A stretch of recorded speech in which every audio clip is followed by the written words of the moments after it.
राधे राधे, जय माता की भक्तों। आप सभी का स्वागत करती हूँ स्पिरिचुअल ज्ञान साधना में और आप सभी से अनुरोध करती हूँ कि स्पिरिचुअल ज्ञान साधना को सब्सक्राइब कर लीजिए और बेल आइकन को प्रेस कर दीजिए ताकि आपको नई नई वीडियोस का नोटिफिकेशन। कन्या पूजन जो करे भव सागर से वो तरे, कन्या पूजन जो करे भव सागर से वो तरे। छोटी छोटी कन्याएं घर में हमारे, पूजो उनके चरणों को भाग्य सुधारे। छोटी छोटी कन्याएं घर में हमारे, पूजो उनके चरणों को भाग्य संवारे। कन्या पूजन जो करे भव सागर से वो तरे। जय माता की। राधे राधे भक्तों, कैसे हैं आप सभी लोग। आशा करते हैं सभी लोग बहुत अच्छे होंगे। बताने के लिए कमेंट में जय माता की राधे राधे अवश्य ही लिखिएगा। प्रिय भक्तों, आज नवरात्रि की अष्टमी तिथि है। आज दुर्गा अष्टमी है और बहुत से घरों में हमारे हिंदू धर्म के आज दुर्गा अष्टमी के दिन ही कन्या पूजन किया जाता है और बहुत से लोग नवमी के दिन कन्या पूजन करते हैं। कन्या पूजन का नवरात्रि के अतिरिक्त भी बहुत महत्व होता है। जब आपको लगे कि आपको माता के प्रति श्रद्धा बढ़ रही है या आपके जीवन में फालतू में ही कष्ट आ रहे हैं, तो आप बुधवार, शुक्रवार, सोमवार किसी भी दिन कन्या पूजन कर सकते हैं और बिना नवरात्रि के भी। और इसके साथ ही आप प्रत्येक महीने में जो अष्टमी तिथि आती है उसको भी आप कन्या पूजन कर सकते हैं। नवरात्रि के समय भक्त माता को प्रसन्न करने के लिए कन्या पूजन करते हैं। माता की पूजा में कन्या पूजन का महत्व बहुत अधिक बताया गया है। कहा जाता है हर कन्या में माता जगत जननी का वास होता है। अगर हम किसी कन्या का प्रतिदिन पूजन करते हैं तो ऐसा माना जाता है हिंदू धर्म में कि साक्षात हम पर माता की कृपा बनी हुई है। आइए भक्तों, आज कन्या पूजन के शुभ दिन पर हम सुनते हैं कन्या पूजन के सुंदर सी पौराणिक कथा। नवरात्रि के दौरान हम जो भक्त लोग व्रत रखते हैं, कन्याओं का पूजन करते हैं, उन्हें भोजन करवाते हैं और ये परंपरा सदियों से चली आ रही है। किंतु ये कहाँ से शुरू हुआ और इसका महत्व क्या है, ये इस कथा के दौरान जानते हैं। तो बोलिए गणेश भगवान की जय, गौरी शंकर भगवान की जय, लक्ष्मी नारायण भगवान की जय। जगत जननी माँ भगवती माँ अम्बे की, महागौरी माता की जय। पौराणिक शास्त्रों के अनुसार इंद्रदेव ने ब्रह्मा जी के कहने पर कन्या पूजन किया था। इंद्रदेव देवी माँ को प्रसन्न करना चाहते थे। अपनी इच्छा को लेकर इंद्रदेव ब्रह्मा जी के पास पहुँचे और उन्हें माता दुर्गा को प्रसन्न करना था, इसका उपाय पूछा।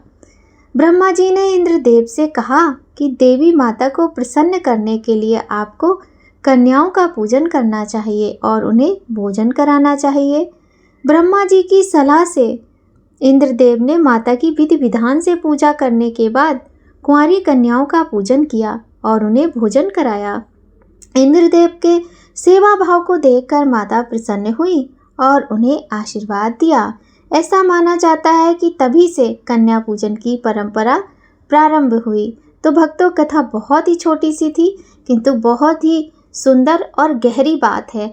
आइए भक्तों, आज के पावन दिन हम माता की एक सत्य कथा सुनते हैं। आप सभी ने ध्यानु भगत का नाम तो सुना ही होगा, किंतु बहुत सारी ऐसी बातें हैं जो हम उनके विषय में नहीं जानते हैं। सुनिए इस सुंदर कथा को, आपको सब कुछ पता चल जाएगा। ध्यानु भगत का जन्म एक गरीब परिवार में हुआ था। उनके जन्म लेते ध्यानु भगत के माता पिता स्वर्ग सिधार गए। इस बात पर सारे गांव वाले ध्यानु भगत को मनहूस कहने लगे। कोई भी ध्यानु के साथ नहीं खेलता था। माता पिता का देहांत हो जाने के कारण ध्यानु भगत का पालन पोषण एक पंडित जी ने किया। वह पंडित ज्वाला माता के अनंत उपासक थे। उनकी अनन्य भक्ति का ही परिणाम था जो ज्वाला माँ की कृपा ध्यानु भक्त पर इतनी ज़्यादा थी जब ध्यानु ने पंडित जी से अपनी माँ के विषय में पूछा, तब वह पंडित जी कहते, तेरी माँ तो साक्षात ज्वाला माँ है। पंडित जी की ये बात सुनकर ध्यानु एक बार माता रानी की शरण में बैठ गया और सच्चे मन से माता को पुकारते हुए कहने लगा, हे माता, मेरे बाबा कहते हैं कि आप मेरी जननी हैं। यदि यह सच है तो आप मुझसे मिलने क्यों नहीं आती? मुझे अपने सीने से क्यों नहीं लगाती? हे देवी, कृपा कर, यदि आप मेरी माता हो तो मुझे सीने से लगा लो। मैं माता का सुख भोगना चाहता हूँ। अपने बालक की पुकार सुन जगत जननी माता ज्वाला माँ अपने पुत्र के सम्मुख प्रकट हुई और ध्यानु को अपने सीने से लगा लिया। कुछ समय बीता और वह नन्हा सा बालक बड़ा हो गया। ज्वाला देवी की विशेष कृपा ध्यानु पर थी। माता के आशीर्वाद से ध्यानु हर किसी के कष्टों को दूर करवा देता था। माता के जगराते वह यथाशक्ति करवाता था। उसकी भक्ति इतनी थी कि जब वो एक बार भी जय माता दी बोलता था तभी अंधे को आँख मिल जाती थी और गूंगे को आवाज़ मिल जाती थी। देवी माँ की असीम कृपा से ध्यानु हर किसी के दुखों का निवारण करता रहा। उसे किसी से भी कोई बैर नहीं था। ध्यानु का मन सदैव माँ में ही लगा रहता था, माँ के चरणों में, माँ की भक्ति में, माँ के भजनों में। जब भी वह अकेला होता, उसे कुछ पूछना होता, माँ की याद आती, वह माँ को याद कर लेता और माँ स्वयं आकर ध्यानु भगत के साथ बैठकर उसको माँ के समान स्नेह किया करती थी। तो हम लोगों को मतलब सोच सकते हैं कि क्या एहसास होगा जिसको साक्षात माँ दर्शन दे दे। खैर, कथा आगे बढ़ती है। ध्यानु हर स्त्री में अपनी माता और अपनी बहन को ही देखता था। एक बार ध्यानु समस्त गांव वालों के साथ माता ज्वाला देवी के दर्शन के लिए जा रहे थे। इतना बड़ा दल देखकर अकबर के सैनिक ने ध्यानु से पूछा, अरे भाई, कहाँ जा रहे हो? ध्यानु ने उत्तर दिया कि हम तो ज्वाला माता के शरण में शीश नवाने जा रहे हैं। ध्यानु का उत्तर सुनकर सैनिकों ने ध्यानु से माता की महिमा के विषय में पूछा। तब ध्यानु ने माता को सर्वश्रेष्ठ बताया और माता रानी की महिमा सैनिक को सविस्तार सुनाई। सैनिक द्वारा देवी माँ की महिमा सुनकर सब कुछ बादशाह अकबर ने जब सुना तो यह सुनकर अकबर क्रोधित हो उठा। वह सोचने लगा कि मैं ही सर्वश्रेष्ठ हूँ। अकबर ने ध्यानु को अपने पास बुलाया और अपने आप को माता से सर्वश्रेष्ठ बताया। तब ध्यानु ने इसका प्रत्युत्तर करते हुए अति विनम्र भाव से कहा, बादशाह, तुम अपने आप को माता रानी से श्रेष्ठ कैसे कह सकते हो? क्या तुम किसी मृत व्यक्ति को जिंदा कर सकते हो? इतना सुनकर अकबर क्रोध से तिलमिला उठा और उसने ध्यानु के घोड़े का शीश काट दिया और माता से शीश जोड़ने के लिए कहा। तब ध्यानु बहुत अधिक दुखी हुआ और उसे बहुत बुरा लगा। उसने देखा कि उसका प्रिय घोड़ा उसका शीश काट दिया। तब ध्यानु की आंखों से आंसुओं की धारा बह निकली। वह अत्यंत दयार्द्र होकर माँ से प्रार्थना करने लगा कि हे माँ, मेरे घोड़े को ठीक कर दो। किंतु उस समय घोड़े का सर नहीं जुड़ा।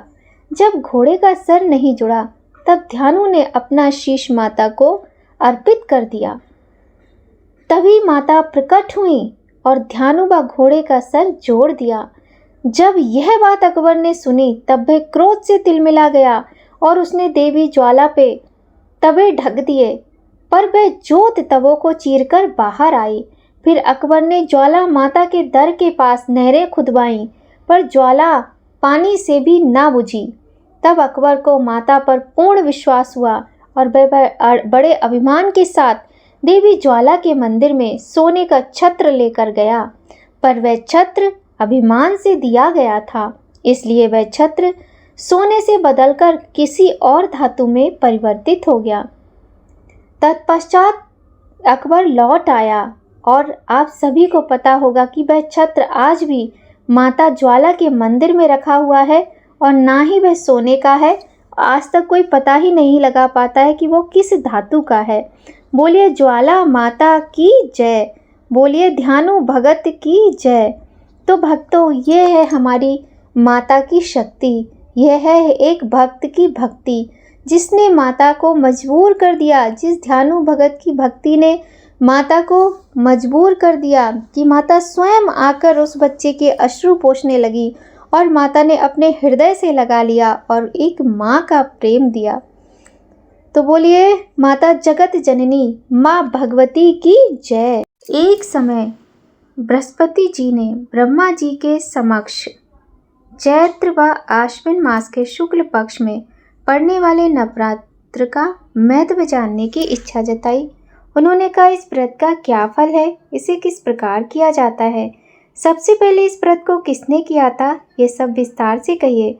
बृहस्पति जी के प्रश्नों का जवाब देते हुए ब्रह्मा जी ने कहा, हे बृहस्पति, प्राणियों के हित की इच्छा से तुमने बहुत अच्छा प्रश्न किया है।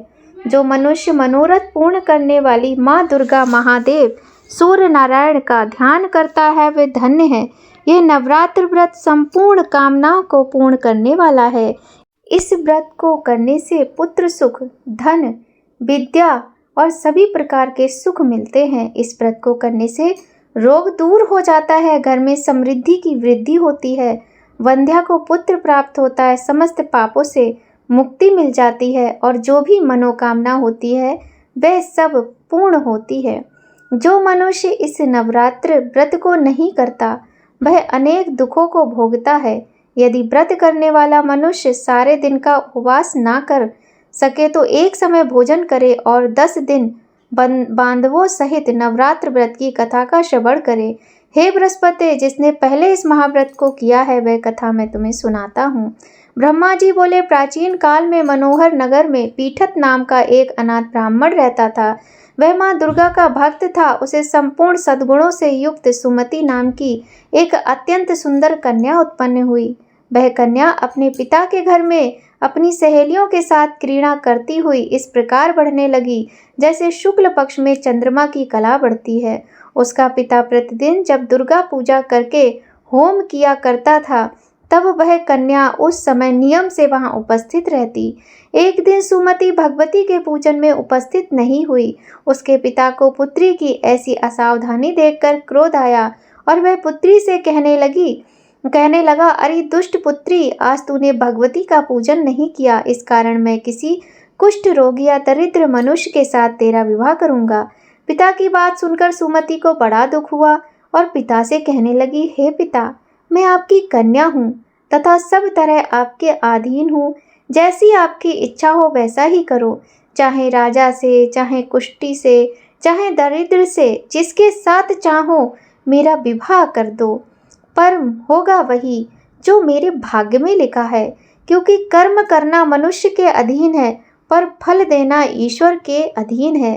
कन्या की निर्भयता से कहे हुए वचन सुनकर ब्राह्मण ने क्रोधित हो अपनी कन्या का विवाह एक कुष्ठी के साथ कर दिया और अत्यंत क्रोधित हो पुत्री से कहने लगा, हे पुत्री, अपने कर्म का फल भोगो, देखें भाग्य के भरोसे रहकर तुम क्या करती हो।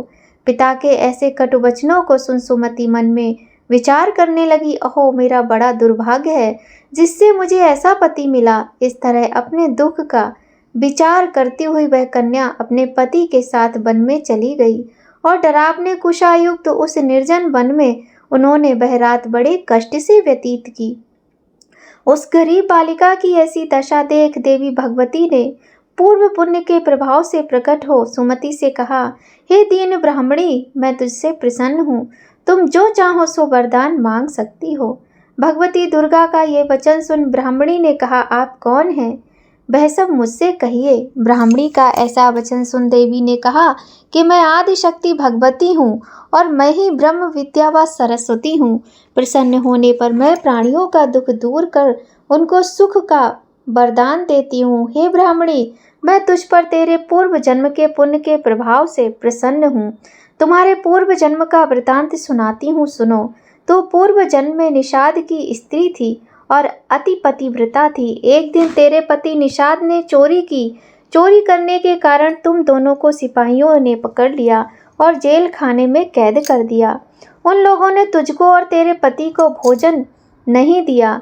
इस प्रकार नवरात्र के दिनों में तुमने ना तो कुछ खाया और ना ही जल पिया। इस प्रकार 9 दिन तक नवरात्र का व्रत हो गया। हे ब्राह्मणी, उन दिनों में जो व्रत हुआ, इस व्रत के प्रभाव से प्रसन्न होकर मैं तुझे मनोवांछित वर देती हूँ, तुम्हारी जो इच्छा हो सो मांगो। इस पर दुर्गा के वचन सुन ब्राह्मणी बोली, अगर आप मुझ पर प्रसन्न हैं तो हे दुर्गे, मैं आपको बारंबार प्रणाम करती हूँ और आपसे विनती करती हूँ कि आप कृपा करके मेरे पति के कोढ़ के इस रोग को दूर कर दो। देवी ने कहा, उन दिनों तुमने जो व्रत किया था उस व्रत का एक दिन का पुण्य पति का कोढ़ दूर करने के लिए अर्पित करो। उस पुण्य के प्रभाव से तेरा पति ठीक हो जाएगा। इस प्रकार देवी के वचन सुन वह ब्राह्मणी प्रसन्न हुई और पति को निरोग करने की इच्छा से जब उसने तथास्तु ऐसा वचन कहा, तब उसके पति का शरीर भगवती दुर्गा की कृपा से कुष्ठ रोग से रहित हो गया। वह ब्राह्मणी पति को देख देवी की स्तुति करने लगी। हे दुर्गे, आप दुर्गति को दूर करने वाली, तीनों लोकों का संताप हरने वाली, समस्त दुखों को दूर करने वाली, रोगी मनुष्य को निरोग करने वाली, प्रसन्न हो मनोवांछित वर देने वाली और दुष्टों का नाश करने वाली जगत की माता हो। हे अम्बे, मुझ निरपराध अबला को मेरे पिता ने कुष्ठी मनुष्य के साथ विवाह कर घर से निकाल दिया। पिता से तिरस्कृत निर्जन वन में विचर रही हूँ। आपने मेरा इस विपदा से उद्धार किया है। हे देवी, मैं आपको प्रणाम करती हूँ, आप रक्षा करो। उस ब्राह्मणी की ऐसी स्तुति सुन देवी बहुत प्रसन्न हुई और ब्राह्मणी से कहा, हे ब्राह्मणी, तेरे उदालय नामक अति बुद्धिमान, धनवान, कीर्तिवान पुत्र शीघ्र उत्पन्न होगा। ऐसा वर देकर देवी ने ब्राह्मणी से फिर कहा कि और जो कुछ तेरी इच्छा है वह मांग ले। सुमति ने कहा, भगवती दुर्गे, अगर आप मुझ पर प्रसन्न हैं तो कृपा करके मुझे नवरात्र व्रत की विधि का विस्तार से वर्णन कीजिए। ब्राह्मणी के वचन सुन माँ दुर्गा ने कहा, हे ब्राह्मणी, मैं तुम्हें संपूर्ण पापों को दूर करने वाले नवरात्र व्रत की विधि बतलाती हूँ। चैत्र मास के शुक्ल पक्ष की प्रतिपदा से लेकर 9 दिन तक व्रत करें। यदि दिन भर का व्रत ना कर सके तो एक समय भोजन करें। शुभ मुहूर्त में घट स्थापन करें और वाटिका बनाकर उसको प्रतिदिन जल से सींचें। महाकाली, महालक्ष्मी और माँ सरस्वती की मूर्तियाँ स्थापित कर उनकी विधि सहित पूजा करें। बिजौरा के फल से अर्घ देने से रूप की प्राप्ति होती है। जायफल से अर्घ देने पर कीर्ति, दाख से कार्य की सिद्धि होती है। आंवले से सुख की प्राप्ति और केले से अर्घ देने से आभूषणों की प्राप्ति होती है। इस प्रकार पुष्पों व फलों से अर्घ देकर व्रत समाप्त होने पर 9वें दिन विधि विधान से हवन करना चाहिए। खांड, घी, गेहूँ, शहद, जौ, तिल, बिल्व, नारियल, दाख और कदम्ब जैसी विभिन्न सामग्रियों से हवन करें। आंवले से कीर्ति की और केले से पुत्र की, कमल से राज सम्मान की और दाखों से संपदा की प्राप्ति होती है। खांड, घी, नारियल, शहद, जौ और तिल तथा फलों से होम करने से मनोवांछित वस्तु की प्राप्ति होती है। व्रत करने वाला मनुष्य इस विधि विधान से होम कर आचार्य को अत्यंत नम्रता के साथ प्रणाम करे और यज्ञ की सिद्धि के लिए उसे दक्षिणा दे। इस प्रकार बताई हुई विधि के अनुसार जो व्यक्ति व्रत करता है उसके सब मनोरथ सिद्ध होते हैं, इसमें तनिक भी संदेह नहीं है। इन 9 दिनों में जो कुछ दान आदि दिया जाता है उसका करोड़ों गुना फल मिलता है। इस नवरात्र व्रत करने से अश्वमेघ यज्ञ का फल मिलता है। हे ब्राह्मणी, इस संपूर्ण कामनाओं को पूर्ण करने वाले उत्तम व्रत को तीर्थ, मंदिर अथवा घर में विधि के अनुसार करें। ब्रह्मा जी बोले, हे बृहस्पति, इस प्रकार ब्राह्मणी को नवरात्रि व्रत विधि बताकर देवी अंतर ध्यान हो गए। अतः जो मनुष्य स्त्री इस व्रत को भक्ति पूर्वक करता है वह इस लोक में सुख प्राप्त कर अंत में मोक्ष की प्राप्ति करता है। ब्रह्मा जी बृहस्पति जी से कहते हैं कि ये परम दुर्लभ व्रत का महात्म्य है जो मैंने तुम्हें बताया है। ऐसा सुन बृहस्पति जी आनंद से प्रफुल्लित हो गए और कहने लगे, हे ब्राह्मण, आपने मुझ पर अति कृपा की जो मुझे इस व्रत का महत्व सुनाया। ब्रह्मा जी बोले कि हे बृहस्पति, यह देवी भगवती संपूर्ण लोकों का पालन करने वाली हैं। इन महादेवी के प्रभाव को कौन जान सकता है। बोलिए माँ भगवती, माँ दुर्गा की जय। आइए भक्तों, अब करते हैं बिंदेश्वरी माता के चालीसा का सुंदर सा पाठ।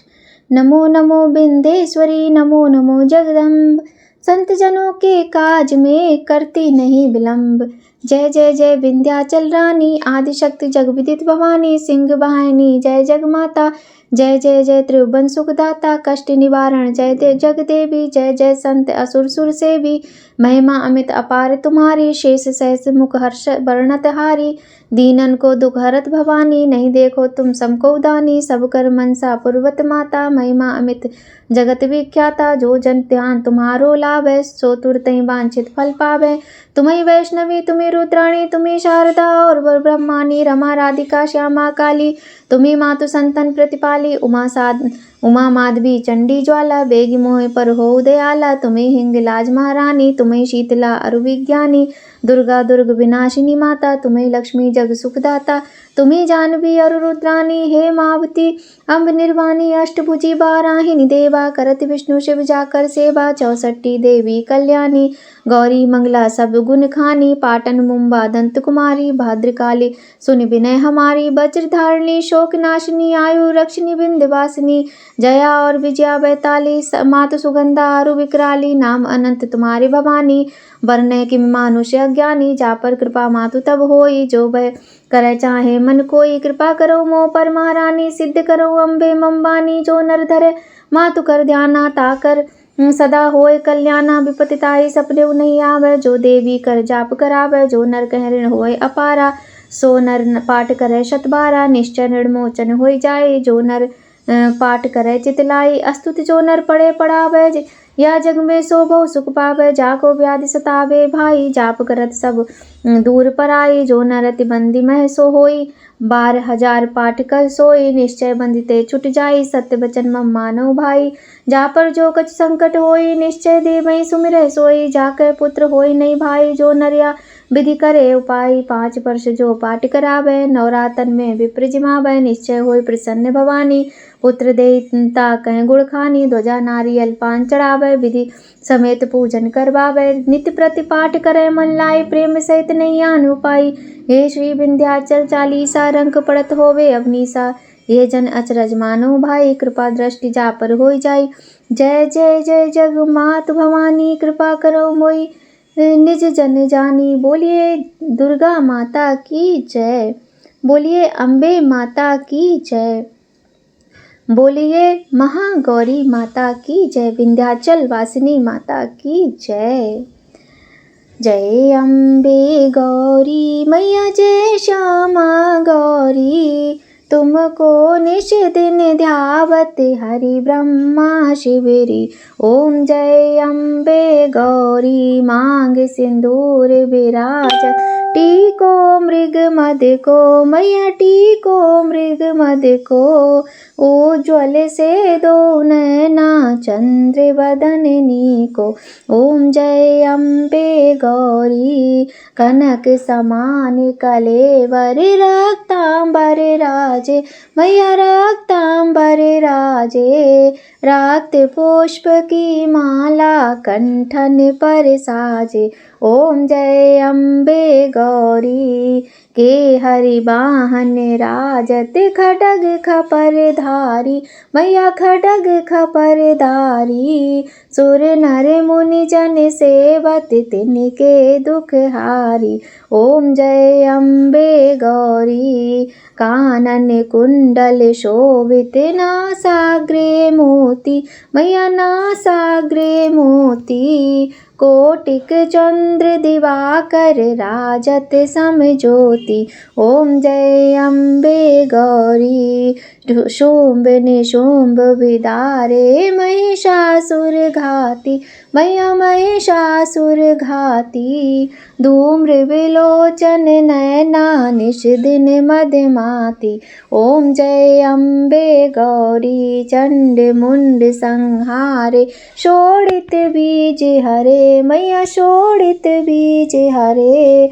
मधुकैटभ दो मारे, सुर भयहीन करे।